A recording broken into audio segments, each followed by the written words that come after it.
us keep listening amazing stories. सुबह का वक्त मेहरा मेंशन। रघुवेंद्र जी आज बहुत खुश थे क्योंकि अदिति आज इतने दिनों बाद घर वापस आ रही थी और उनका प्यारा नाती भी आ रहा था, इसलिए आज वे सुबह से ही बहुत ज्यादा ही खुश थे। अरे जल्दी करो, सामान को अच्छे से सेट करो, बिल्कुल भी गंदा नहीं रहना चाहिए, देखो वहाँ कितनी धूल है, अच्छे से करो नालायक।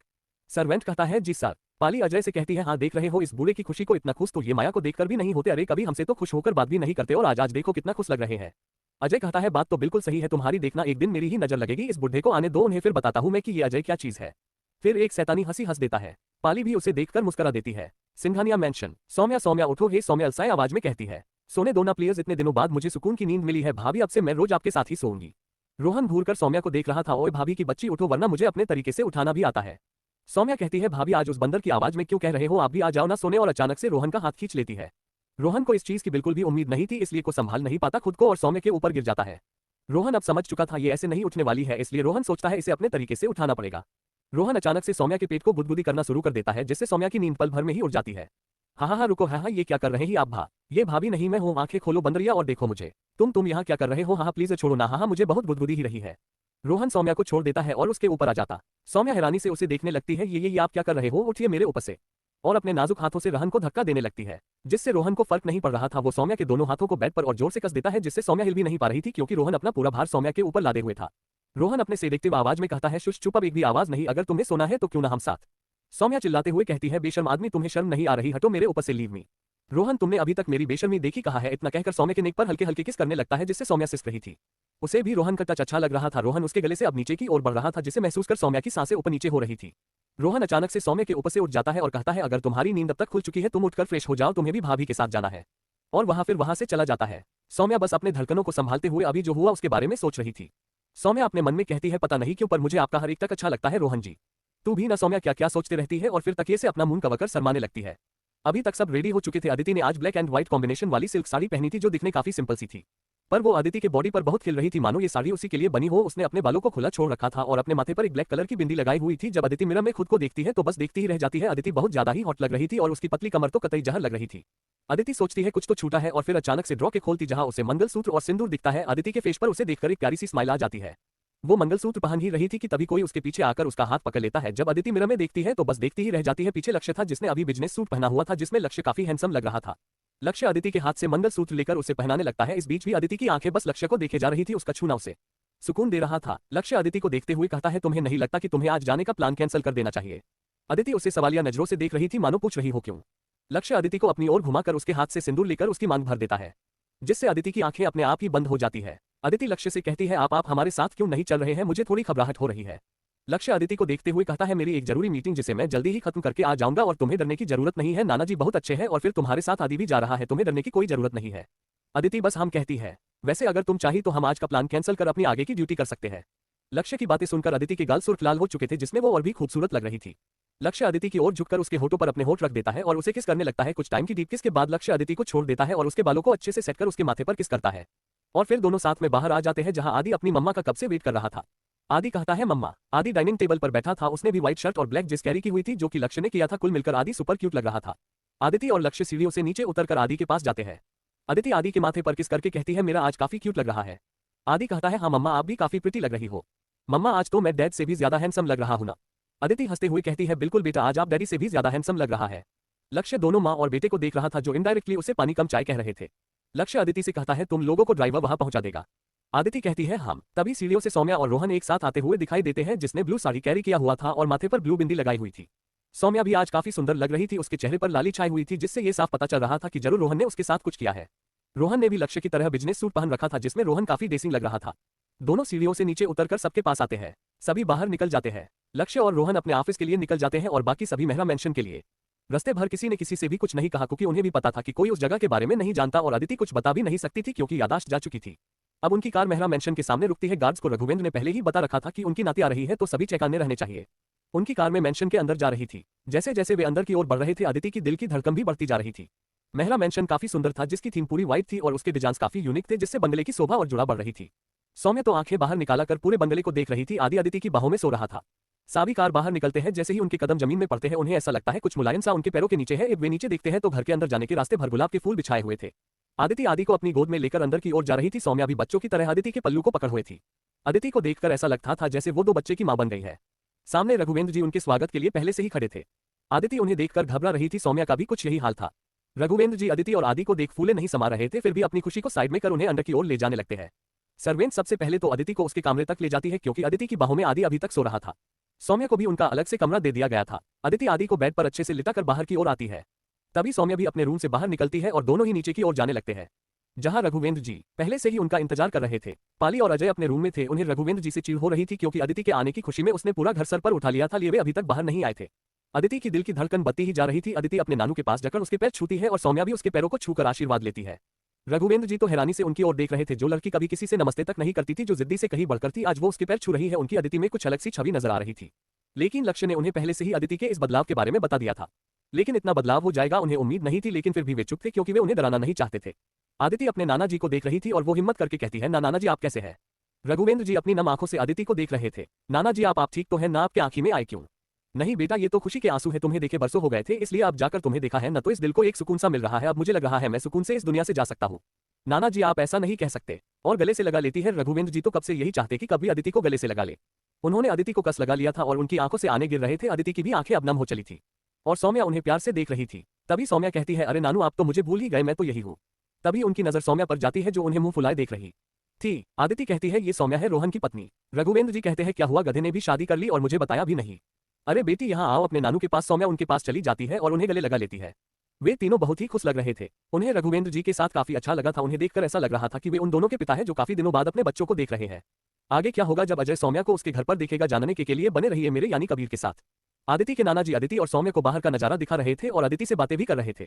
सौम्या कहती है, नाना जी यहाँ केवल आप ही रहते हो? रघुवेंद्र जी कहते हैं, उफ बेटा कुछ लोग हैं जिन्हें किसी से कोई मतलब नहीं, वो बस केवल यहाँ मुफ्त की रोटियां ही तोड़ते हैं। सौम्या कहती है, मतलब? अरे बेटा तुम कहाँ बेकार लोगों के बारे में बातें करने बैठ गई हो। अच्छा ये बताओ तुम अभी करती क्या हो? सौम्या उदासी से कहती है, नाना जी मैं अभी कॉलेज में हूँ। तभी नाना जी कहते हैं, क्या हुआ बेटी, तुम्हें कुछ हुआ है क्या? सौम्या कहती है, नहीं नाना जी ऐसी कोई बात नहीं है। नाना जी कहते हैं, फिर तुम उदय क्यों हो गई? क्या रोहन ने तुमसे कुछ कहा है? अगर कुछ कहा है तो बताओ, मैं उसे अच्छे से सबक सिखाऊंगा। सौम्या कहती है, नहीं नहीं नाना जी ऐसी कोई बात नहीं है, बल्कि वो तो बहुत अच्छे हैं, उन्होंने मेरी बहुत मदद की है। अच्छा बेटी ये बताओ तुम्हारे माता पिता क्या करते हैं? मेरे माता पिता की मौत जब मैं पैदा हुई थी तभी हो गई थी। मैं अपने मामा मामी के साथ रहती थी। फिर आगे के शब्द उसके मुंह से बाहर ही नहीं निकाल रहे थे। रघुवेंद्र जी अदिति की ओर देखते हैं तो अदिति उन्हें शांत रहने का बोलती है। आदिति कहती है, सौम्या चलो ना हम पुल देखते हैं और बीएचयू बहुत सारी चीजें मुझे देखनी है, चलिए ना नाना जी। नाना जी बस हंस देते हैं। हाँ चलो बेटी मुझे भी तुम दोनों को कुछ दिखाना है। सौम्या भी अपनी बीती बातों को साइड करके उनके साथ चली जाती है।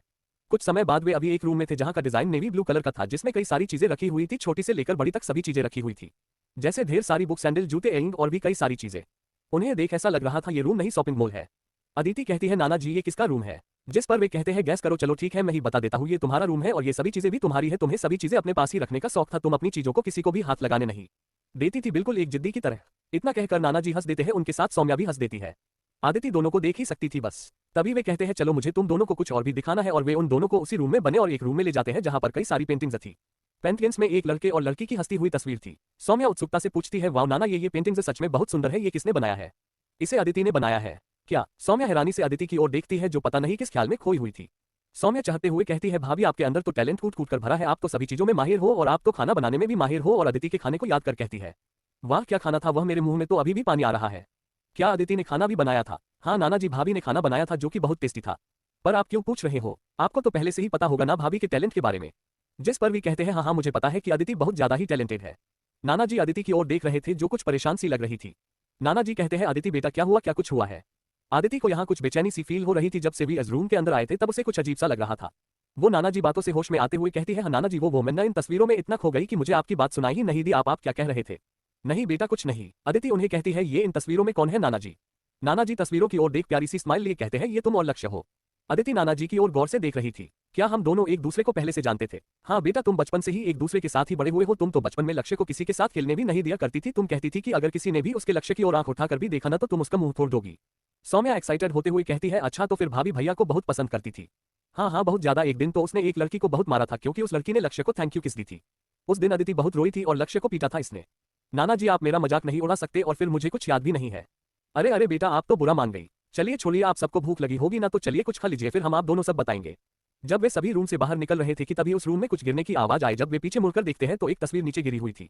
आदिति के कदम उस ओर अपने आप ही बढ़ चले थे। न जाने क्यों अदिति को उस ओर एक खिंचाव महसूस हो रहा था। उसके कदम अपने आप ही उस ओर बढ़ रहे थे। अदिति जब उस तस्वीर के पास पहुंच चुकी थी तब उसे उस तस्वीर को उठाने में घबराहट हो रही थी। नाना जी पूछते हैं अदिति क्या हुआ बेटा? नहीं नाना जी कुछ नहीं। और उस तस्वीर को पलट देती है और उसे देखने लगती है। जब वह उस तस्वीर को ध्यान से दिखती है तो बस देखती ही रह जाती है। उसके आंखें बड़ी हो जाती और उसके हाथ कांपने लगते हैं। लेकिन वो जैसे तैसे करके खुद को संभालने की कोशिश कर रही थी। अब तक सौम्या और नाना जी भी अदिति के पास पहुंच चुके थे। नाना जी अदिति के हाथों में उस तस्वीर को देख कहते हैं, ये अब तक अदिति की तस्वीरों में से सबसे यूनिक तस्वीर है और बहु रहे मैं भी। सौम्या कहती है पर ऐसा क्यों नाना जी? वो बात यह है कि वे बात को पूरा भी कर पाते कि तभी वहां एक सर्वेंट आ जाता है। सर वो आदि बाबा उठ चुके हैं और रो रहे हैं। क्या तुम चलो हम अभी आते हैं। आदिति तो बुद्ध बनकर बस तस्वीर को ही देखे जा रही थी। तभी अचानक से नाना जी कहते हैं माही। आदिति हाँ नाना जी कहिए। सौम्या और नाना जी उसे हैरानी से देख रहे थे। भाभी अभी नाना जी ने आपको माही कहा और आपने उन्हें हाँ कहा। भाभी क्या कोई बात है? अदिति से कपकाते हुए कहती है वो सौम्या मैं किसी और ध्यान में थी इसलिए मैंने ध्यान नहीं दिया। सॉरी नाना जी कोई बात नहीं बेटा पता नहीं अचानक से मेरे मुंह से वो नाम निकल गया।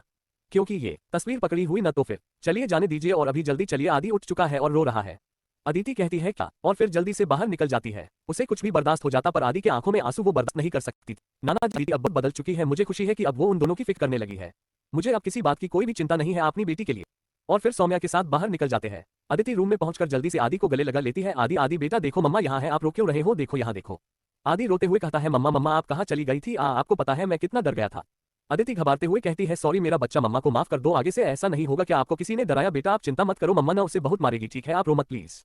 आदि धीरे धीरे शांत होता है और अदिति सीने छुप जाता है। अदिति भी उसे कसके अपनी बाहों में भर लेती है। आदि कहता है मम्मा डैड कब आएंगे? बेटा डैड की कुछ जरूरी काम है इसलिए वे शाम तक आ जाएंगे ठीक है। अरे मेरे छोटू से नाती को क्या हुआ जरा बड़े नाना जी को भी बताइए। आदि अपनी माँ के सीने से बाहर देखता है तो उसे वहां दरवाजे के पास रघुवेंद्र जी दिखते हैं। आदि अदिति को देख कहता है मम्मा क्या वो बड़े नाना जी है? हाँ बेटा और अब रोना बंद करो और जाके नाना जी पर छू लो। ओके मम्मा। आदि अपने छोटे चोट हाथों से अपनी आंखें को पोंछता है और नाना जी की ओर बढ़ जाता है और उनके पास पहुंचकर उनके पर छूता है। अरे अरे मेरा बच्चा तो बहुत समझदार है बिल्कुल अपने डैड की तरह। थैंक यू नाना जी आप भी बहुत अच्छे हो बिल्कुल मम्मा की तरह। ओह मेरा बच्चा आओ बड़े नानू तुम्हें कुछ दिखाते हैं। आदि एक्साइटेड होते हुए कहता है हाँ हाँ नानू चलिए ना मम्मा मैं नानू के साथ जा रहा हूँ। ओके बेटा और नानू को ज्यादा तंग नहीं करना ठीक है। ओके मम्मा। और फिर अपने दोनों बाहर निकल जाते हैं। सौम्या अब तक जो उन्हें प्यार से देख रही थी वो आदिति के पास जाकर कहती है भाभी क्या आप ठीक हो? जब से हम यहाँ पर आए हैं तब से आपका मूड मुझे ऑफ सा लगा रहा है। क्या कोई बात है जो आपको परेशान कर रही है? आदिति कहती है नहीं सौम्या ऐसी कोई बात नहीं शायद मैं थोड़ा थक गई हूँ इसलिए मुझे ऐसा लग रहा होगा। ठीक है भाभी आप थोड़ा आराम कर लीजिए मैं आपके लिए गर्म सूप लेकर आ जाती हूँ आपको थोड़ा बेटर फील होगा। नहीं सौम्या इसकी कोई जरूरत नहीं है आप रहने दीजिए आप भी तो थकी होंगी ना। नहीं भाभी ऐसी कोई बात नहीं है मैं अभी आती हूँ आप आराम कीजिए। सौम्या इतना कहकर बाहर चली जाती है और अदिति की आंखों से आंसू बहने लगते हैं और वो अपनी आंखें बंद कर लेती है। सौम्या नीचे किचन की ओर जा रही थी तभी उसे एक सर्वेंट दिखता है। जैसे सौम्या सूप बनाने का बोल ऊपर जाने लगती है कि तभी उसे किसी की जानी पहचानी आवाज आती है जो फोन में किसी से बात कर रहा था। तो सौम्या दीवार के पीछे छुपकर उसकी बात सुनने लगती है। कुछ पता चला उस लड़की का दूसरी ओर से आदमी कहता है नहीं बॉस वो अब तक घर भी नहीं गई और होटल के सीसीटीवी कैमरा में भी वो कहीं नहीं दिख रही है। उसकी लास्ट लोकेशन बस होटल तक ही थी उसके बाद उसका कोई अता पता नहीं है। अजय गुस्से से कहता है जल्दी ढूंढो उस लड़की को मुझे वो किसी भी कीमत में चाहिए समझे। ओके बॉस हम पूरी कोशिश कर रहे हैं आपको जल्दी उसकी खबर मिल जाएगी। और फिर फोन कट कर देता है और गुस्से से कहता है सौम्या सौम्या हाथ लग तू मेरे फिर मैं बताता हूँ तुझे। सौम्या जो पीछे से उसकी बात सुन रही अब तक उसे सब पता चल गया था कि ये वही है जिसने उसे खरीदा था। सौम्या की डर के मारे हालत खराब हो रही थी उसके हाथ पैर अब कांपने लगे। वो रोना चाहती थी पर वो रो भी नहीं पा रही थी उसे अब रोहन की याद आ रही थी।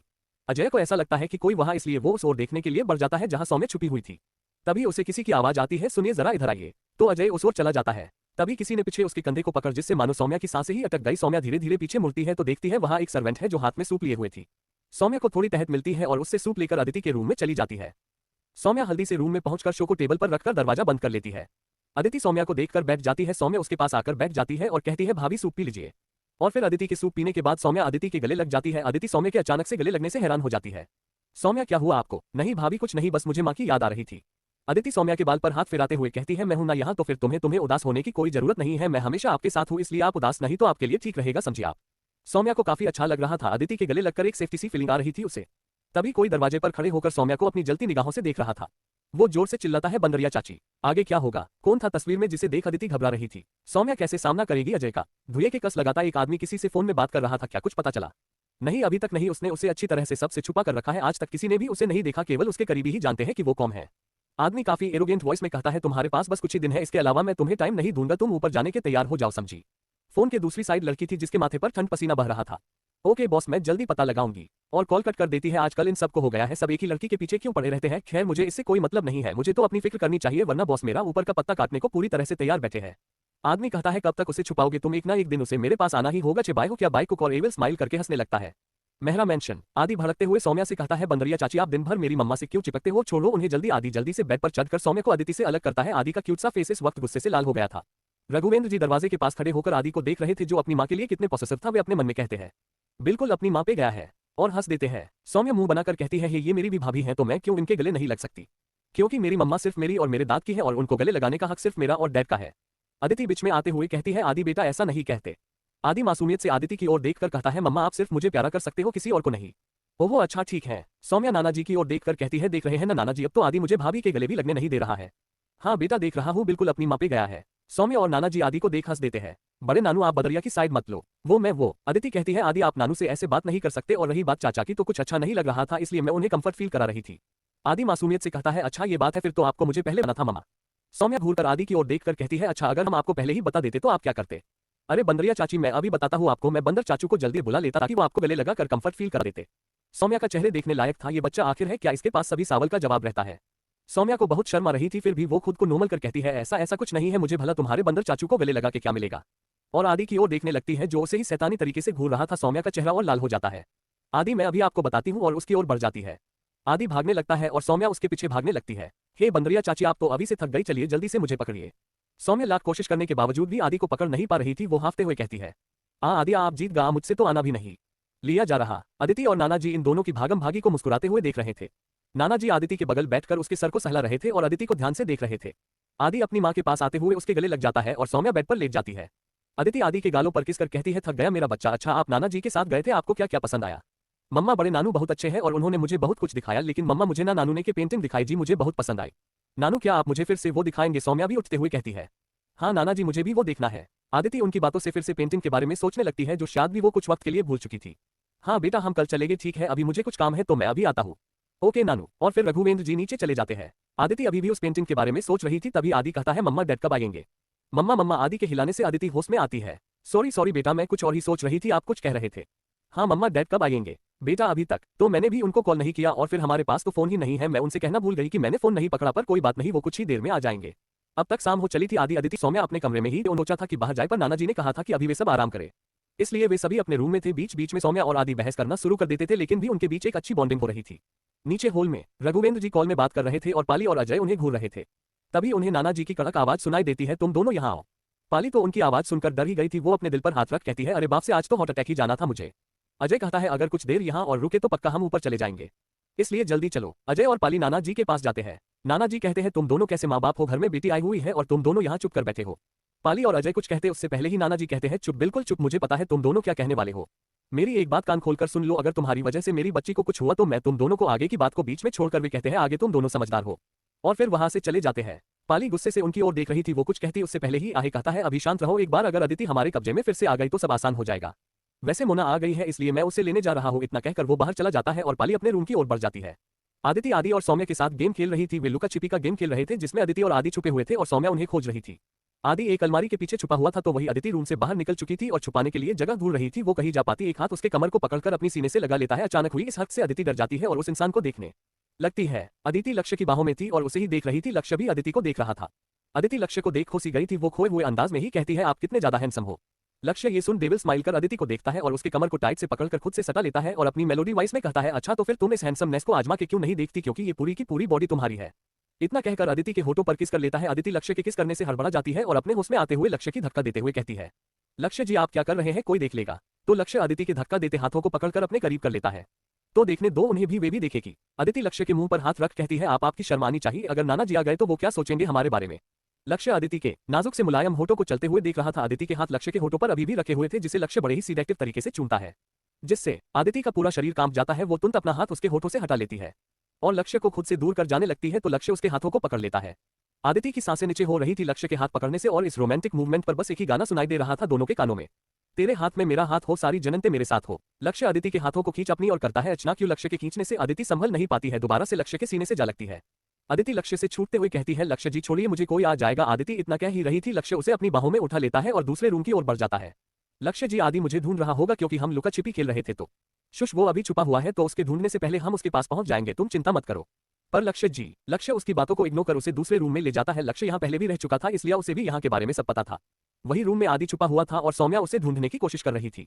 तभी सौम्या को दरवाजे के पास एक परछाई नजर आती है। सौम्या को लगा कि शायद वो आदि होगा, इसलिए वो उस तरफ बढ़ जाती है, लेकिन बीच में ही उसके कदम रुक जाते हैं क्योंकि उसे कब्र के पास से किसी की आहट सुनाई देती है, तो उसके कदम उस ओर चले जाते हैं। और जैसे ही वो वहां पहुंचती है तो देखती है कि आदि वहां बैठे बैठे ही कब का सो चुका है और काफी क्यूट लग रहा है। आदि को देखकर सौम्या को बहुत प्यार आ रहा था। सौम्या धीरे से आदि को वहां से उठाकर बेड पर ले आती है और उसे बेड पर लिटा देती है और जैसे ही पीछे मुड़ती है अचानक से उचिक निकल जाती है। अहे भूत भूत भूत, और सामने खड़े इंसान को एक थप्पड़ मारकर वही आंखें बंद कर फ्लो पर बैठ जाती है। रोहन तो हैरान हो गया था, वो तो बस सौम्या को देखना चाहता था कि वो क्या कर रही है। उसे पता नहीं था कि उसके आने पर वो उसका इस तरह से वेलकम करेगी। रोहन अपने गाल पर हाथ रख गुस्से से सौम्या को देख रहा था। सौम्या किसी की आवाज न सुन धीरे से अपनी आंखें खोलती है तो सामने उसे रोहन का गुस्से से लाल हुआ चेहरा दिखता है। सौम्या अब समझ चुकी थी कि उसने क्या किया है और वो उठकर डरते हुए कहती है, रोहन जी आप कब आए? रोहन गुस्से से सौम्या को देखते हुए कहता है, मुझे तो लगता है मेरा यहाँ आना तुम्हें पसंद नहीं आया, इसलिए आए दिनों तुम मुझे कभी चोर समझती हो तो कभी भूत। मैं तुम्हें भूत दिखता हूँ? बोला, नहीं मैंने ऐसा कब कहा, वो तो आप अचानक से मेरे सामने आ गए थे तो मैं डर गई थी। और अपने डर के चक्कर में तुम मेरी चटनी बनाती हो, है ना? हाँ मेरा मतलब नहीं वो तो। सौम्या कुछ कहती उससे पहले से रोहन उसके इतने करीब आ गया था कि सौम्या की सांसें अटक गई थी। सौम्या घबराते हुए कहती है, रोहन जी आदि सो रहा तो हम बाहर भी बात कर सकते हैं, वो जाग जाएगा। रोहन को भी ध्यान आता है कि वहां पर आदि भी है, इसलिए वो सौम्या से दूर होकर अपने रूम की ओर बढ़ जाता है और जाते जाते कहता है, जल्दी से रूम में आओ बिना देरी किए। सौम्या अपने मन में कहती है, कितने खड़ूस है ये। रोहन कहता है, मुझे कोसना बंद करो और जल्दी से आओ। सौम्या हड़बड़ी में कहती है, हाँ हाँ अभी आ रही हूँ, और रोहन के पीछे दौड़ लगा देती है। एयरपोर्ट में से एक लड़की अपने आंखों पर ब्लैक गोगल चढ़ाए हुए थी। उसने ब्लैक बॉक्स मिनी स्कर्ट पहनी हुई थी। उसने अपने चेहरे पर ढेर सारा मेकअप किया हुआ था। आते जाते मेल उसे अपनी डिजायर वेल देख रहे थे क्योंकि उसने इतनी शॉर्ट ड्रेस पहनी हुई थी जो उसके केवल थे तक आ रही थी और उसकी गोरी टांगे बहुत सेक्सी लग रही थी। सामने अजय उसका इंतजार कर रहा था। उसे आते देख अजय कहता है, वेलकम बैक मोना बेटा। हाय डैड, और फिर अपने डैड के गले लगकर माया कहती है, मैंने आपको बहुत मिस किया डैड। मैंने भी, अब चलो अब हमें घर जाना है और तुम्हें कुछ बताना भी है। ओह डैड, मुझे भी अच्छे से जानना है सब, क्योंकि मोम ने मुझे पूरी बात नहीं बताई है। और एक बात डैड, वो आ रहा है। अजय हैरानी से कहता है, क्या सच में? मोना कहती है, हम वो कुछ ही देर में घर पहुंच जाएगा, पहले हम निकलते हैं चलिए। और फिर दोनों घर के लिए निकला जाते हैं। रास्ते में ही अजय ने उसे सारी बात बता दी थी जिससे मोना गुस्से से फेंक जा रही थी। वो लक्ष्य को तो नहीं पा सकी और रोहन भी उसके हाथ से निकल गया था। अजय और मोना की कार मेहरा मैंशन के अंदर एंटर कर चुकी थी। अजय ने मोना को सारी बात बता दी थी जिससे उसका मूड पूरी तरह से खराब हो चुका था। दोनों अंदर की ओर जाते हैं जहां उन्हें सभी डाइनिंग रूम में ही मिल जाते हैं। सभी वहां बैठकर बातें कर रहे थे, बस पाली उन्हें घूर कर देखने के अलावा कुछ नहीं कर सकती थी। लक्ष्य अपना डिनर कर रहा था और बीच बीच में अदिति को देख रहा था, मानो कह रहा हो, आज रात तुम मुझसे बच नहीं सकती। मोना का दिल उन्हें देखकर खोल रहा था। अजय हैरानी से एक ही जगह देख रहा था। उसके सामने सौम्या बैठी थी जिसे वो सब जगह ढूंढ रहा था। वो उसी के घर में है और उसे पता भी नहीं चला। अजय को अब पूरी बात समझ आ चुकी थी कि रोहन ने जिससे शादी की है वो कोई और नहीं सौम्या ही है। सौम्या ने अभी अजय की ओर ध्यान नहीं दिया था, वो तो रोहन आदि के साथ बहस करने में ही बिजी थी। तभी अचानक से पाली कहती है, मोना, और उठकर उसके ओर बढ़ जाती है। मेरी बच्ची आखिरकार आ ही गई तू। येस मोम, मुझे आपकी बहुत याद आई। मोना को गुस्सा तो आ रहा था पर वो कुछ कर भी नहीं सकती थी क्योंकि सामने नाना जी जो बैठे थे। रोहन और लक्ष्य ने तो आंख उठाकर भी नहीं देखा था, जिससे मोना का पारा हाई हो रहा था। सौम्या ने अपना सर ऊपर उठाकर देखा तो डर कर मारे उसके हाथ चम्मच छूट गया। वो अपनी आंखें फाड़ अजय को देख रही थी जो उसे डेविल लुक दे रहा था। चम्मच गिरने की आवाज सुन रोहन सौम्या को देखता है जिसके चेहरे पर डर साफ दिख रहा था। रोहन सौम्या से पूछता है, सौम्या क्या हुआ, तुम ठीक तो हो ना? हाँ हाँ मैं ठीक हूँ, वो मैं घायल नहीं था इसलिए वो मुझसे छूट गया। सौम्या खुद को डरने से रोकने की पूरी कोशिश कर रही थी। अजय सौम्या को देखते हुए अपने रूम की ओर बढ़ जाता है। मोना भी अपने रूम की ओर बढ़ जाती है। कुछ ही देर में मोना अपने कपड़े चेंज कर रूम से बाहर आती है। उसने एक पतली सी ब्लैक कलर की नाइटी पहन रखी थी जिसने उसका पूरा बदन उभर कर दिख रहा था। मोना काफी सेक्सी लग रही थी। वो चलते हुए लक्ष्य की ओर बढ़ रही थी, मानो अपने मन कुछ खिचड़ी पक कर रही हो। आदिति का ध्यान जब से मोना आई थी अब से उसी पर ही था, न जाने के ऊपर अदिति को कुछ गड़बड़ लग रही थी। मोना अचानक से लक्ष्य की ओर चलते चलते गिरने का नाटक करती है। इससे पहले कि वो लक्ष्य पर पाती, अचानक से अदिति मोना के हाथ को पकड़कर वही फ्लो पर धक्का दे देती है। आहा, एक जोर की चीख के साथ मोना जमीन पर गिर जाती है। मोना को गिरता देख पाली जल्दी से उसे उठाती है और अपनी जलती निगाहों से अदिति को देखने लगती है। आदिति कहती है, अरे दीदी आपको लगी तो नहीं ना? कोई बात नहीं दीदी, कभी कभी ऐसा होता है, वैसे आपको लगी तो नहीं ना? पाली कहती है, अदिति अगर तुम्हें इतनी फिक्र हो रही है तो तुम इसे उठाने क्यों नहीं आती? अरे आंटी आप भी कैसी बात कर रही है, आपको दिख नहीं रहा कि मैं डिनर कर रही हूँ, ऐसे में मैं कैसे उन्हें उठा सकती हूँ? पाली गुस्से से कहती है, तुम। तभी नाना जी जोर से कहते हैं, पाली ये क्या बकवास कर रही हो तुम? वो कोई छोटी बच्ची थोड़ी है जिसे सब संभालने जाएंगे, और वैसे भी अदिति ने कुछ किया भी नहीं तो फिर वो उसे क्यों उठाएगी? पापा जी आपने नहीं देखा क्या, इस अदिति ने ही मोना को धक्का दिया है। अपनी जवान को लगाम दो पाली और चुपचाप डिनर करो। इससे आगे वो कुछ कहती है। मोना कहती है, माँ मैं ठीक हूँ, चलिए हम डिनर करते हैं, और अपनी माँ की ओर देख शांत रहने को बोलते हैं। पाली अपने गुस्से का घुट पीते हुए चुप हो जाती है और कुछ नहीं कहती। लक्ष्य मन ही मन बहुत खुश हो रहा था। रोहन और आदि का भी यही हाल था। उन्होंने कभी उम्मीद नहीं की थी अदिति मोना की इस तरह से बेइज्जती कर देगी। पाली मोना को उठाकर खड़ी करती है और अपनी कुर्सी में ले जाकर बैठा देती है और खुद उसके बगल में बैठ जाती है। अजय ने पहले ही अब देख लिया था, उसे गुस्सा तो बहुत आ रहा था पर वो अभी कुछ कर नहीं सकता था। अजय भी पाली के बगल में जाके बैठ जाता है। सौम्या को ही ऊपर से नीचे तक देख रहा था। सौम्या ने अपने कपड़े चेंज नहीं किए थे, उसने सुबह वाली आदि ही पहन रखी थी। अजय उसे अपनी हवस भरी निगाहों से देख रहा था। सौम्या अपना सर नीचे झुकाकर अपना डिनर कर रही थी। उसकी हिम्मत ही नहीं हो रही थी ऊपर देखने की, उसकी भूख अब तक मिट चुकी थी। सौम्या जल्दी से अपना डिनर कर वहां से उठकर चली जाती है और अपने रूम में जाकर दरवाजा बंद कर लेती है और वहीं बैठकर अपने सर कर अपने घुटने में छुपाकर रोने लगती है। उसे बहुत डर लग रहा था, उसे समझ नहीं आ रहा था कि वो क्या करे। नीचे सभी अब तक डिनर कर चुके थे। रोहन भी जल्दी से ऊपर जाना चाहता था, उसे लग रहा था सौम्या के साथ कुछ तो गड़बड़ है। अचानक से ही वो डरी सी लग रही थी और फिर जल्दी ही अपना डिनर खत्म कर बिना कुछ बोले ही ऊपर चली गई। आदिति भी सौम्या के लिए परेशान हो रही थी। उसने जल्दी से अपना डिनर किया और आदि से कहा, आदि चलो बेटा, मुझे ना आपको कुछ दिखाना है। आदि एक्साइटेड होते हुए कहता है, क्या है मम्मा? आप चलो फिर मैं आपको बताऊंगी। ओके मम्मा। आदि बहुत खुश था आदिति की बात सुनकर। आदिति नाना जी से कहती है, नाना जी हम सब ऊपर जा रहे हैं। हाँ बेटा आप सब जाओ, हम सब कल बात करेंगे, ठीक है? ठीक है नाना जी, गुड नाइट। गुड नाइट बेटा। और फिर आदिति आदि को लेकर ऊपर चली जाती है। लक्ष्य भी उन्हीं के साथ चला जाता है। नाना जी भी अपने रूम की ओर बढ़ जाते हैं और जाते जाते ही कहते हैं, अगर इस बार तुमने उसके साथ कुछ किया तो मैं तुम्हें छोड़ूंगा नहीं। अजय, पाली और मोना गुस्से से उन्हें देख रहे थे। अजय कहता है, मोना वो कहाँ है, अब तक आया क्यों नहीं? पता नहीं डैड, वो क्यों नहीं आया अभी तक, तो उसे आ जाना चाहिए था, मे भी वो कुछ बड़ा सोच रहा है। पाली भी समझ चुकी थी और उसके फेस पर एक शैतानी मुस्कुराहट थी। लक्ष्य आदि और अपने रूम में थे, जहां आदि अदिति से कह रहा था, मम्मा आप क्या दिखाने वाली थी? वो बेटा आपका गिफ्ट, तो मम्मा आपको डांस दिखाने वाली है आदि। सच्ची मम्मा? अदिति अपनी आंखें निकालकर लक्ष्य को देख रही थी, जो उसे देखकर डेविल स्माइल कर देख रहा था। अदिति तो सौम्या के पास जाना चाहती थी, पर यहाँ तो सब उल्टा हो गया। मम्मा बोलो ना, हाँ नहीं तो मुझे नहीं आता डांस। तुम झूठ क्यों बोल रही हो, तुम्हें तो अच्छे से आता है डांस। अदिति घूरकर लक्ष्य की ओर देख रही थी। आप मम्मा प्लीज ना, चलो हम टेरेस चलते हैं, हम वहां डेकोरेट करेंगे और फिर पापा और आप डांस, ठीक है? लक्ष्य कहता है, आइडिया काफी अच्छा है आपका, और फिर किसी को कॉल कर ऊपर डेकोरेट के लिए भेज देता है। सौम्या के रूम में सौम्या अब तक सो चुकी थी, रोने के निशान उसके चेहरे पर साफ दिख रहा था। उसने अंदर डोर लॉक किया हुआ था, लेकिन रोहन को पासवर्ड पता था, इसलिए वो दरवाजा खोल अंदर आता है और सौम्या को देखता है जो साड़ी में ही सो गई थी। रोहन उसके पास जाता है और उसकी साड़ी को निकालता है और उसे अपना टी शर्ट पहना देता है और खुद भी चेंज कर उसके बगल में आकर लेट जाता है और उसे अपनी बाहों में भर लेता है। अब जाकर सौम्या के दिल में एक सुकून का एहसास हुआ था, वो भी रोहन को कसकर गले लगा लेती लेती। नीचे मोना किसी से कॉल पर बात कर रही थी, तुम कब आ रहे हो? तभी आदमी कहता है, उसे आज जी भर कर हंसने दो, कल उसकी जिंदगी में एक नया तूफान आने वाला है, इसलिए आज उसे बेफिक्र रहने दो। और फिर शैतानी हंसी हंसने लगता है, जिससे किसी की भी रूह कौंप जाए। मोना भी उसकी बात सुन हंसने लगती है। आखिर कौन है ये जो आने वाला है और अब आगे क्या होगा, ये कहानी किस मोड़ पर आएगी, जानने के लिए बने रहिए मेरे यानी कबीर के साथ। ऊपर छत पर अब तक नौकरों ने छत को डेकोरेट कर दिया था। उन्होंने छत को गुलाब के फूलों से सजाया था और रंग बिरंगे लाइट लगे हुए थे। लक्ष्य ने सभी प्रोफेशनल्स को बुलाया था, जिस कारण से सभी चीजें बहुत जल्दी हो गई थी। पूरा छत बहुत सुंदर लग रहा था, मानो स्वर्ग धरती पे ही आ गया हो। अदिति, लक्ष्य और आदि सभी छत पर अब तक पहुंच चुके थे। आदि ने अपना नाइट सूट पहन रखा था और अदिति ने साड़ी नहीं बदली थी। लक्ष्य भी फॉर्मल लुक में ही था और काफी हैंडसम लग रहा था। अदिति और आदि डेकोरेशन को देख बहुत बहुत खुश थे। वाह मम्मा, ये कितना अच्छा लग रहा है, और फिर भागकर इधर उधर देखने लगता है। अदिति भी अपनी चमकती आंखों से सभी चीजों को देख रही थी। उसने अपनी जिंदगी में पहली बार ऐसी चीजों को देखा था। वाह कितना सुंदर है ये, मैंने तो ऐसा कभी अपने सपने में ही नहीं सोचा था कि कोई स्वर्ण को धरती पर भी ला सकता है।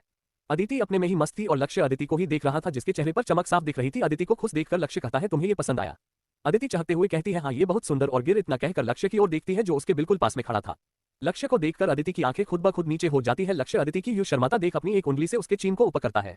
अदिति अपनी आंखें खोले लक्ष्य को ही देख रही थी। मैंने इतना कुछ किया है, क्या मुझे इनाम नहीं मिलेगा? अदिति कंफ्यूजन में लक्ष्य को देख रही थी। लक्ष्य अदिति को देख स्माइल करता है और उसे होठों की ओर बढ़ने लगता है। अदिति लक्ष्य को धक्का देकर कहती है, लक्ष्य जी आप क्या कर रहे हैं, अगर आदि ने देख लिया तो? लक्ष्य अदिति के धक्का देने से उससे थोड़ा दूर हो गया था। अदिति लक्ष्य के साइड से जैसे ही जाने को होती है, लक्ष्य उसके हाथ को पकड़कर अपने सामने कर लेता है और उसके कमर को पकड़कर खुद से चिपका लेता है। लक्ष्य बिना किसी वार्निंग के उसके मुलायम होठों पर अपने शक्त होठों को रख देता है और उसे किस करने लगता है। अदिति अपनी आंखें फाड़े लक्ष्य को देख रही थी, उससे ये डर लग रहा था कि कहीं आदि ना आ जाए। अदिति को कोई रिस्पॉन्स न देता देख लक्ष्य उसके होठों को काट लेता है, जिससे अदिति दर्द से कराह उठाती है।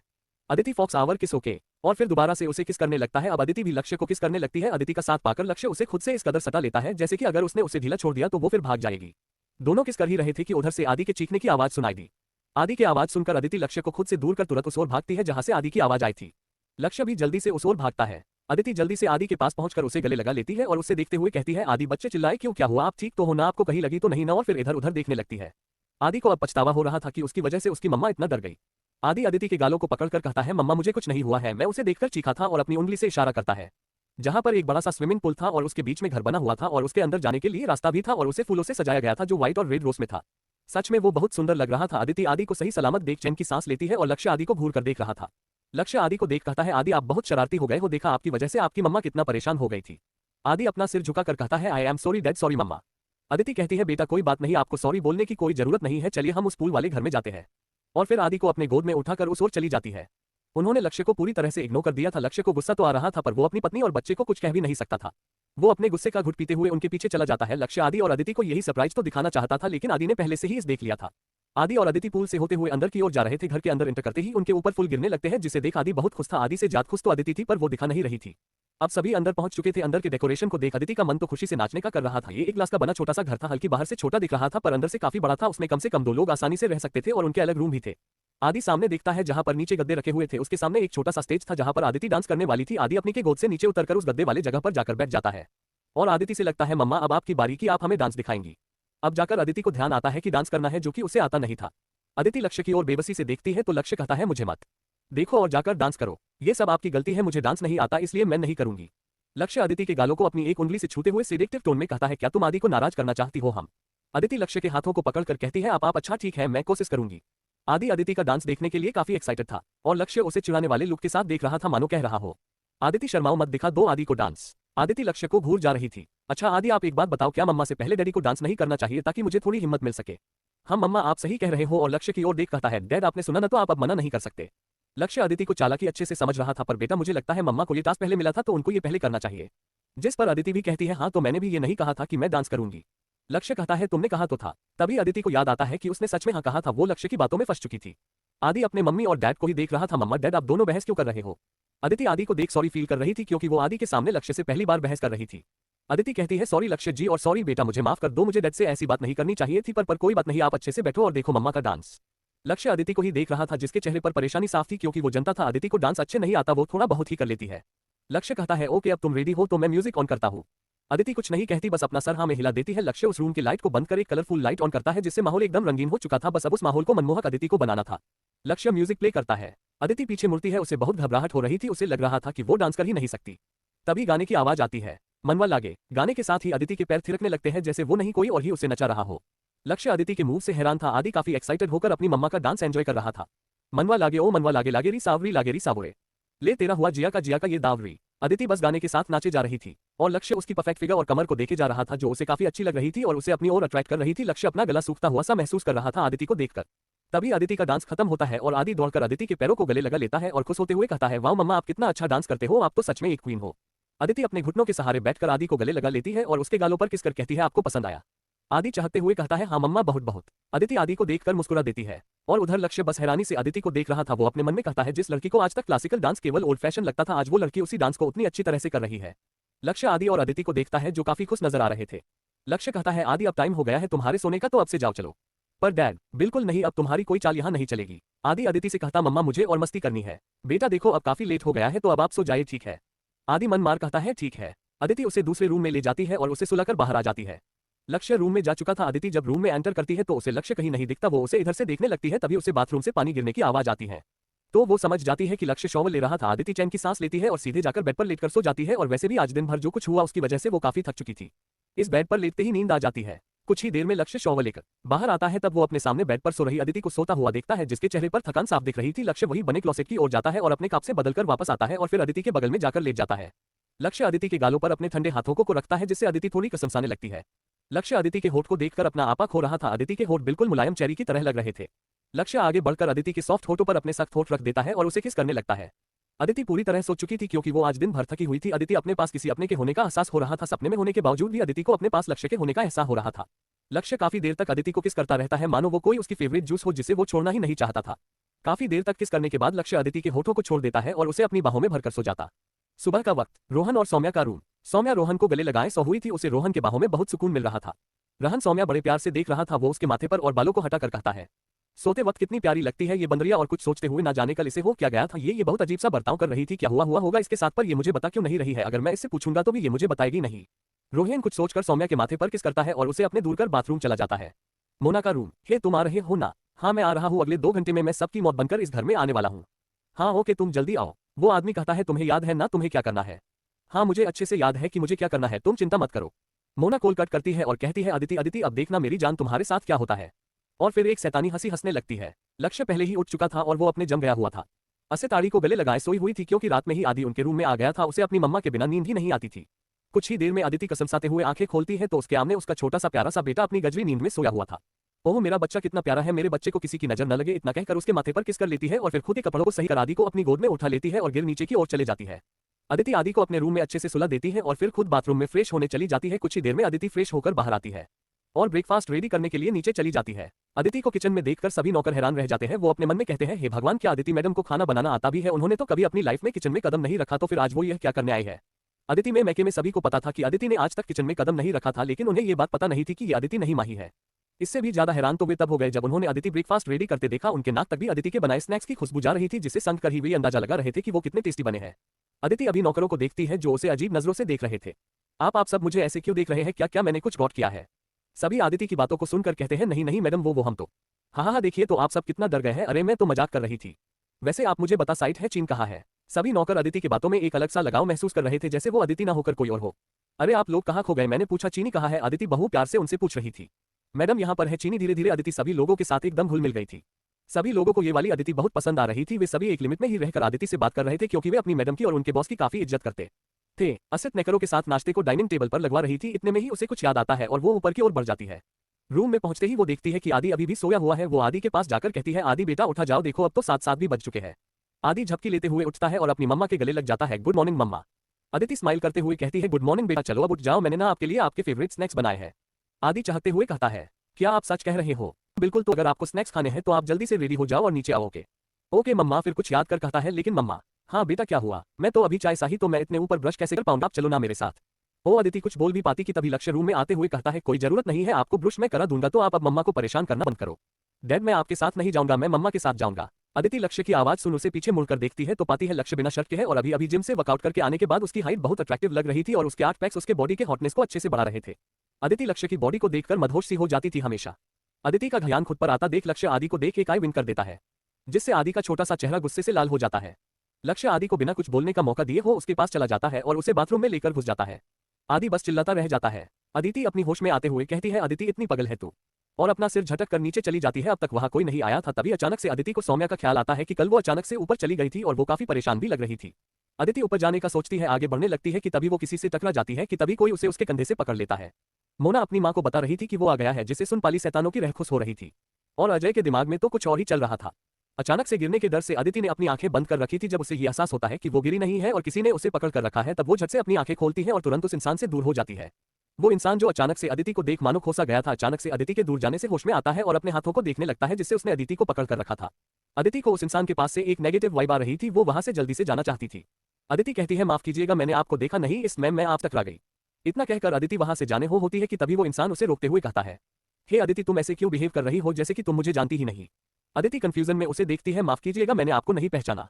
ओह रियली, हम तो अब तुम मुझसे इतना नाराज हो कि तुम मुझे पहचानने से भी इनकार कर रही हो। देखिए आप जो भी है मुझे जाने दीजिए, क्योंकि मैं आपको सच में नहीं जानती हूँ। व्हाट? अदिति मैं स्टीफन हूँ। स्टीफन क्या अब तुम्हें कुछ याद आया? अदिति दोबारा कहती है, देखिए मैं आपको नहीं जानती। अदिति वहां से निकलने होती कि तभी स्टीफन अदिति का हाथ पकड़ लेता है और जैसे ही उसे गले लगाने को होता है कोई उसे पीछे खींचकर दूर धकेल देता है। अचानक हुए इस इंसिडेंट से स्टीफन संभल नहीं पाता है और डर जाकर गिर जाता है। आदिति भी अचानक हुए इस इंसिडेंट से चौंक जाती है। जब वह सामने देखती है तो वहां उसे लक्ष्य नजर आता है जो गुस्से से स्टीफन को घूर रहा था। लक्ष्य को इस कदर गुस्से में देख अदिति डर जाती है। लक्ष्य स्टीफन का कॉलर पकड़ते हुए कहता है, जब वो कह रही है कि वो तुम्हें नहीं जाती तो तेरी हिम्मत कैसे हुई उसे छूने की? स्टीफन लक्ष्य को देख एक सरकास्टिक टोन में कहता है, तुमने मेरी हिम्मत देखी ही कहा है मिस्टर लक्ष्य सिंघानिया, अभी तो मैंने उसे शीफ लक्ष्य गुस्से में स्टीफन के पैरों पर अपने पैर रखकर उसे बेदर्दी से मसल रहा था। आदि अभी तक नीचे नहीं आया था, वो ऊपर छत पर गया था क्योंकि उसे वहां का डेकोरेशन पसंद आया था, वो उसे दोबारा देखने चला गया था। लक्ष्य ने उसके सर्वेंट्स को भेज दिया था उसकी सेफ्टी के लिए। जब वो नीचे आ रहा था तब उसे अदिति किसी की बही में दिखती है। ये देख लक्ष्य खून खौल रहा था। जब वो उस इंसान को गौर से देखता है तो उसका खून उबलने लगता है। वो गुस्से में जल्दी से नीचे को और जाता है और जब उसे ये एहसास होता कि स्टीफन अदिति को गले लगाने वाला है तब वो स्टीफन को एक ही झटके में पकड़कर पीछे धकेल देता है। अब तक वहां सौम्या और रोहन भी आ चुके थे। सौम्या तो लक्ष्य को देखकर ही डर गई थी। अब तक रोहन को सारा माजरा समझ आ चुका था कि यहाँ कुछ तो गलत हुआ है। अदिति लक्ष्य को रोकते हुए कहती है, लक्ष्य जी आप क्या कर रहे हैं, छोड़िए उसे प्लीज। अदिति लक्ष्य के बाजुओं को पकड़ स्टीफन से दूर करती है। लक्ष्य स्टीफन को छोड़कर अदिति की ओर देखता है जो काफी सारी हुई थी। लक्ष्य स्टीफन को एक और मुक्का मारता है और फिर बिना उसकी ओर देखे ही अदिति का हाथ पकड़ाकर ऊपर ले जाने लगता है। उसने अदिति का हाथ इतनी जोर से पकड़ कर रखा थी अदिति का हाथ दुखने लगता है, पर वो कुछ कहती है। सौम्या अदिति को और बढ़ती है तो रोहन कहता है, कहाँ जा रही हो? वो मैं अदिति, तुम्हें जाने की कोई जरूरत नहीं है, भाई सब संभाल लेंगे समझी। जिस पर सौम्या कुछ नहीं कहती है, रोहन के साथ उसके रूम की ओर बढ़ जाती है। सौम्या को अभी भी इस बात का डर था कि अजय कुछ तो बड़ा सोच रहा है, तभी तो उसने अभी तक कुछ नहीं किया है। क्या हुआ तुम्हें? अब कौन से सपनों की दुनिया में खो गई हो तुम्हें कुछ कहना? सौम्या हकलाते हुए, हाँ मैं आपसे ये कहना चाहती थी। हाँ जल्दी बोलो, अब सारा दिन तो मैं तुम्हारी में तो नहीं सुन सकता ना। सौम्या रोहन को घूरते हुए कहती है, हाँ तो मैं भी कौन सा ये सारा दिन में करती रहूंगी, वैसे भी मेरे पास आपके साथ बात करने का टाइम नहीं है क्योंकि मैं बहुत बिजी इंसान हूँ। अच्छा तो ये बात है। रोहन सौम्या के एक करीब आ चुका था जिससे सौम्या रोहन को धक्का देते हुए कहती, देखिए आप मुझसे दूर रहिए। रोहन उसके वो दम करीब आ चुका था जिसे देखकर सौम्या ने अपनी आंखें बंद कर रखी थी। जब उसे ये एहसास होता है कि रोहन ने अभी तक उसके साथ कुछ नहीं किया तो वो सामने देखती है जहां रोहन अपना हाथ में लिए सौम्या को देख रहा था। ये देख सौम्या को काफी ऑकवर्ड लगता है। अपनी ऑकवर्डनेस छुपाने के लिए सौम्या सीधे से वॉशरूम में घुस जाती है। रोहन को बड़ी हंसी आ रही थी सौम्या को इस तरह देखकर। आदिति का रूम। लक्ष्य आदिति को रूम में लाते ही बेड पर धक्का दे देता है जिससे आदिति संभल नहीं पाती और बेड पर गिर जाती है। लक्ष्य रूम को अंदर से लॉक कर आदिति की ओर बढ़ता है और उसके ऊपर झुकते हुए उसे अपनी बाहों में भर बाथरूम में ले जाता है और उसे ठंडे शावर के नीचे खड़े कर देता है जिससे आदिति ठंड से कांपने लगती है। आदिति जैसे ही वहां से जाने की होती है लक्ष्य उसके साड़ी के पल्लू को पकड़कर खींच देता है। आदिति अपने सीने को अपने हाथों से छुपाने की कोशिश कर रही थी, उसे अब लक्ष्य से डर लग रहा था। लक्ष्य अपने गुस्से की वजह से आदिति के एक्सप्रेशन को देख नहीं पा रहा था। वो आगे बढ़कर आदिति के हाथों को उसके हाथों से हटाता है और उसे पीछे की ओर घुमाकर पलट देता है और उसके ब्लाउज को खोल देता है और अब लक्ष्य के सामने आदिति की मखमली गोरी पीठ थी जिसे देखकर लक्ष्य अपना कंट्रोल खो रहा था। लक्ष्य आदिति की ब्रा को निकालकर फेंक देता है और फिर नीचे हुए उस इंसिडेंट को याद कर आदिति के पीठ पर शॉवर का ठंडा पानी डालने लगता है जिससे आदिति की आह निकल रही थी, पर लक्ष्य को अभी इन सब से कोई फर्क नहीं पड़ रहा था। लक्ष्य आदिति के पीठ और कमर पर पानी डालकर रगड़ रहा था जिससे आदिति का गोरा बदन अब लाल हो चुका था। उसके आंखों में अब आंसू आ रहे थे पर वो अभी कुछ कर भी नहीं पा रही थी। जब लक्ष्य को लगता है कि वो आदिति के बॉडी को पूरी तरह से साफ कर चुका है तो वह शॉवर बंद कर देता है, अपनी शर्ट निकालकर वही फेंक देता है। अदिति अभी भी अपनी आंखें बंद कर दीवार से लगी हुई थी, उसके चेहरे पर दर्द साफ नजर आ रहा था। तभी अदिति को अपनी पीठ पर नर्म मुलायम होंठ महसूस होते हैं, जिससे अदिति की पूरी बॉडी सिहर उठती है। उसे एक ठंडक का एहसास हो रहा था। अभी अभी जो दर्द लक्ष्य ने उसे दिया था, अब उसे वो दर्द महसूस नहीं हो रहा था। उसकी जगह अब उस दर्द पर लक्ष्य के होंठ किसी मरहम की तरह काम कर रहे थे। लक्ष्य अदिति की पीठ को बेतहाशा चूमे जा रहा था। आज उसकी किस में एक अलग जुनून था जो ये बताना चाह रहा था कि अदिति सिर्फ उसकी है, सिर्फ उसकी और किसी की नहीं। उस पर हक सिर्फ और सिर्फ हक लक्ष्य का ही है। लक्ष्य शॉवर को ऑन करता है जिसके नीचे अदिति और लक्ष्य खड़े थे। अदिति को अब दोबारा से ठंड लगने लगती है, इसलिए वो वहां से जाना चाहती थी, लेकिन लक्ष्य उसे छोड़ ही नहीं रहा था। अदिति हिम्मत कर बोलती है, लक्ष्य जी। लक्ष्य अदिति की बातों को बीच में काटते हुए कहता है, शुश। और फिर अदिति को देखता देखता है जो ऊपर से पूरी तरह नेक थी। अदिति लक्ष्य को खुद को यूं देखता पाकर अपने सीने को छुपाने की कोशिश करती है। जब लक्ष्य देखता है कि अदिति क्या कर रही है तो वो अदिति हाथों को उसके सीने से हटाकर उसके पीछे कर देता है, जिससे अदिति चाहते हुए भी अपने आप को कर नहीं कर पा रही थी। लक्ष्य अदिति के नेक पर किस कारण स्टॉट कर देता है। वो उसके नेक पर किस के साथ साथ बाइट भी कर रहा था, जिससे अदिति सिसक रही थी। लक्ष्य अदिति के नेक से होते हुए उसके सुंदर ब्रेस्ट की ओर बढ़ रहा था। लक्ष्य अदिति के चेस्ट पर अपने होंठ चलाने लगता है। वो उसके चेस्ट को अपने मुंह में भरसक और बैठ कर रहा था और उसका एक हाथ उसके अदिति के थाई को सहला रहा था। अदिति की सांसें अब भारी होने लगी थी। लक्ष्य छूना उसे मदहोश कर रहा था। वो भी अब लक्ष्य का साथ देने लगी थी। अदिति के हाथ अब लक्ष्य के बालों पर चल रहे थे। लक्ष्य ने अदिति के पेटी कोट को निकाल कर फेंक दिया था। अब तक लक्ष्य ने अदिति के सारे कपड़े उसके बदन से निकाल दिया था, जिसका एहसास अदिति को अभी तक नहीं था। लक्ष्य अदिति को देखकर अपना कंट्रोल खोने लगा था। लक्ष्य भी अपने सारे कपड़े निकालकर वही फेंक देता है। अदिति लक्ष्य को देखकर अपनी आंखें शर्म से नीचे कर लेती है। लक्ष्य अदिति को खुद से चिपका लेता है। लक्ष्य और अदिति की बॉडी एक दूसरे से चिपकी हुई थी। उन दोनों की पोजीशन काफी इंटेंस थी, जिसमें दोनों अब डूबने को तैयार थे। लक्ष्य अदिति को अपनी ओर उठाकर बाहर ले जाता है। इस बीच भी दोनों की किस ब्रेक नहीं हुई थी। लक्ष्य अदिति को लेकर बेड पर लेटा देता है और उसे किस करने लगता है। दोनों काफी पैसानेट होकर एक दूसरे को किस कर रहे थे कि तभी अदिति को किसी की आवाज आती है। अदिति अपनी आंखें खोलती है तो उसे लक्ष्य के अलावा वहां कोई नहीं दिखता। जब अदिति दोबारा अपनी आंखें बंद करती है तो उसे एक विजन आता है जिसमें आदि छत से गिरने वाला है। अदिति बिना देरी किए अपनी आंखें खोलती है और लक्ष्य को खुद से दूर कर देती है। लक्ष्य अचानक अदिति के धक्का देने से बैठ के एक साइड हो जाता है। उसे समझ नहीं आ रहा था अचानक से अदिति को क्या हो गया जो वो इतनी बड़ी में है। लक्ष्य अदिति के परेशानी वाले चेहरे को देख ही समझ गया था कि कुछ तो हुआ है, इसलिए लक्ष्य बिना देरी किए अपने कपड़े पहन लेता है। एक हॉट और पत्थर भर आती है। अदिति बहुत ज्यादा सुंदर लग रही थी, लेकिन अभी इन सब चीजों का वक्त नहीं था, इसलिए अदिति बिना लक्ष्य की ओर देखे ही बाहर दौड़ लगा देती है। लक्ष्य भी जला से अदिति के पीछे जाता है और एक दोनों सीधे छत पर पहुंचते हैं, जहां आदि छत के किनारे छोर पर खड़ा था। आदि बस चीजों को देख रहा था। उसे ये ध्यान ही नहीं था कि वो कहां खड़ा है और वो क्या मुसीबत में पड़ने वाला है। आदि को देख अदिति की सांसें अब मानी थम सी गई थी। लक्ष्य भी काफी डर गया था। आदि को देखकर अदिति हिम्मत कर कहती है, देखिए अगर अभी हमने उसे आवाज लगाया तो वो हड़बड़ा जाएगा और कहीं इस चक्कर में वो नहीं मेरे बच्चे को कुछ नहीं हो सकता। लक्ष्य काफी परेशान हो चुका था। उसे समझ नहीं आ रहा था कि वो क्या करे कि तभी उसे एक आइडिया आता है और वहीं पर पड़े एक सुंदर से गुलाब पर जाता है। लक्ष्य उस गुच्छे को आदि के सामने फेंक देता है, जिससे आदि का ध्यान उस ओर जाता है और वो किनारे से हटकर सेंटर की ओर बढ़ता है। अदिति ये देखकर राहत की सांस लेती है। वो लक्ष्य के गले लग जाती है कि अभी उन्हें आवाज आती है, मम्मा डैड आप यहाँ।